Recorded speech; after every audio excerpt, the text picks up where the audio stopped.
যৌন মিলনের এল পজিশন শরীরের জন্য উপকারিতা। আজকের ভিডিওতে আমরা জানব এল পজিশন বা যৌন মিলনের একটি আরামদায়ক অবস্থান সম্পর্কে, যা অনেক দম্পতির জন্য শারীরিকভাবে স্বস্তিদায়ক ও কম চাপযুক্ত হতে পারে। এটি সম্পর্কের ঘনিষ্ঠতা ও আরাম বাড়াতে সাহায্য করে।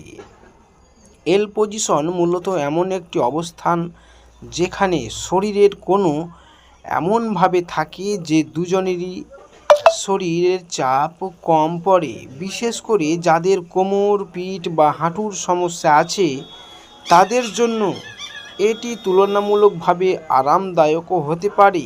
এই পজিশনে শরীরের ভারসাম্য ভালো থাকে এবং দীর্ঘ সময় আরামদায়কভাবে থাকা সম্ভব হয়। এই পজিশনের কিছু সম্ভাব্য উপকারিতা হলো: শরীরের উপর কম চাপ পড়ে, বিশেষ করে কোমর ও পিঠে। আরামদায়ক অবস্থানের কারণে ক্লান্তি কম লাগে। দম্পতির মধ্যে ঘনিষ্ঠতা ও মানসিক সংযোগ বাড়তে পারে। কিছু ক্ষেত্রে শারীরিক অস্বস্তি কম অনুভূত হয়। নতুনত্বের কারণে সম্পর্কের মধ্যে ইতিবাচক পরিবর্তন আসতে পারে, তবে রাখতে হবে প্রতিটি মানুষের শরীর আলাদা, তাই যা একজনের জন্য আরামদায়ক তা অন্যজনের জন্য নাও হতে পারে।